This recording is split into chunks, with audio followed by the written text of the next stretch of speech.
Une mobilité en perpétuelle évolution. Nos villes se transforment et les nouveaux modes de locomotion bouleversent notre quotidien.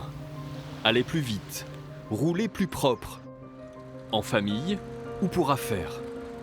Alors comment nous déplacerons-nous demain? En Nouvelle-Aquitaine, de nouveaux modes de transport se développent et nous donnent déjà un avant-goût du futur.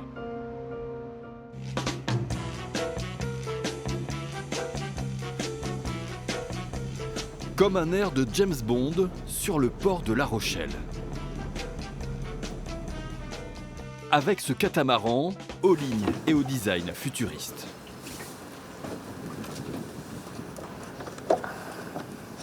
C'est une forme d'aile d'avion en fait, si on le regarde vu de profil, et qui vient créer un coussin d'air en fait naturel quand le bateau va avancer. Donc, plus il accélère, plus il va transférer son poids sur l'air, sur cette superstructure, à la manière d'un hydravion qui décollerait jamais.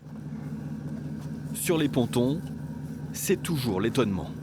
Je suis venu là par hasard et j'ai vu ce bateau qui était là. Effectivement, c'est magnifique, quoi. Je connais le prototype qui était dans le port, qui a été construit ici aussi, je l'ai déjà vu. Et c'est vraiment très beau comme bateau, hein. En mer, les sensations sont incroyables. Il monte en quelques secondes à 50 nœuds, presque 100 km/h, le plus rapide de sa catégorie. Son utilisation reste pourtant très simple. Un volant, une poignée de gaz pour 2 moteurs essence de 350 chevaux. En plus, il serait très économe en carburant grâce à son hydrodynamisme. C'est des bateaux qui vont économiser entre 400 000 litres et jusqu'à 4 millions de litres par an selon leur taille et leur utilisation. Donc typiquement un 12 passagers, là on est de l'ordre de... On peut aller jusqu'à 400 000 litres d'économiser sur un bateau qui va travailler tous les jours. De quoi séduire les acheteurs. Et à l'intérieur, c'est le grand luxe. On a des sièges style avion, business class en cuir, une belle vue vers l'avant panoramique, ce qui est assez unique sur un bateau. En général, on voit que sur le côté, comme pour un train. Et donc voilà, on a vraiment travaillé l'isolation phonique aussi, la climatisation, la lumière, pour être bien, pour voyager. Son prix, 1 million d'euros. C'est le 3e bateau de ce type vendu par la société rochelaise A2V en 5 ans. Mais les mobilités du futur peuvent coûter beaucoup moins cher et venir d'initiatives citoyennes. Il fait froid, attention, on met le cache-cou ce matin. Dans cette famille niortaise par exemple, c'est l'heure d'aller à l'école. Ici, on se déplace en famille avec un vélo cargo. Lucie l'utilise tous les matins pour déposer ses 3 enfants.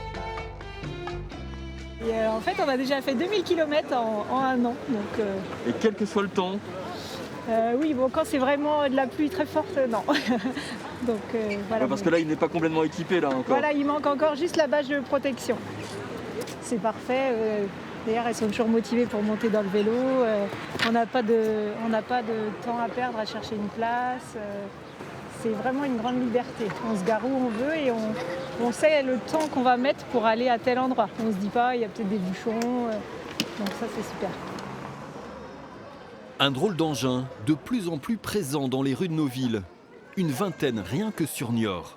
Presque une petite communauté de la route, très souvent solidaire. On s'est prêté le siège. Oui. Par exemple, on s'est prêté le siège pour le petit, ouais. Parce que ça dure quelques mois dans un siège comme ça, alors.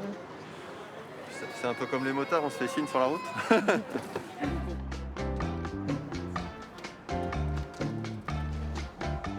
Pour la petite dernière, direction la crèche, toujours en vélo cargo bien sûr. Car malgré son poids et sa taille, il serait très sûr et très maniable.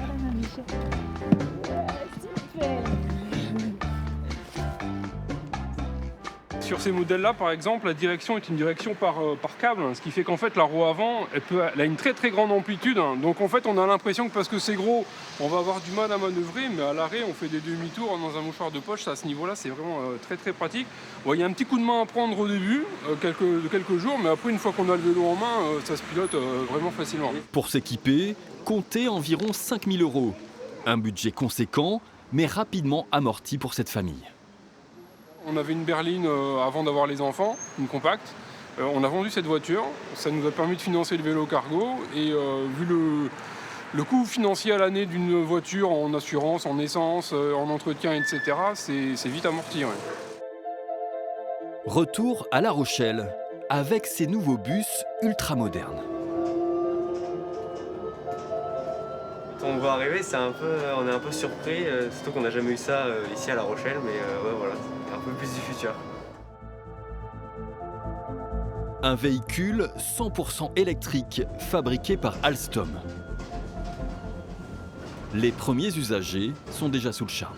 C'est le silence, c'est pas croyable, vous avez l'impression de... Je peux pas vous dire, ça fait bizarre, c'est bien. Voilà, parce que quand on entend tout ce bruit à l'extérieur, c'est fatigant, que là, c'est reposant. Un bus connecté, avec l'électricité en partage. Ici, on retrouve des chargeurs USB, mais ce n'est pas seulement des charges, c'est également l'utilisation du téléphone portable. Vous pouvez vous connecter en Wi-Fi assez rapidement, vous vous inscrivez sur le site et vous êtes connecté en illimité. Les nouvelles technologies également au service du chauffeur. Au-dessus de sa tête, une vision aérienne de son véhicule pour plus de sécurité. Par exemple, lorsque je tourne, l'arrière se déporte un peu. Donc s'il y a un obstacle, donc je peux le voir ici. S'il y a 4 caméras, il y a deux caméras latérales et une caméra à l'avant et une à l'arrière. Et ça permet aussi de mieux voir éventuellement les vélos, les piétons. Les vélos et les piétons dans les situations de manœuvre surtout en fait. Des transports collectifs en pleine mutation, où le voyageur doit vivre une expérience agréable. Cela passe par des surfaces vitrées beaucoup plus importantes.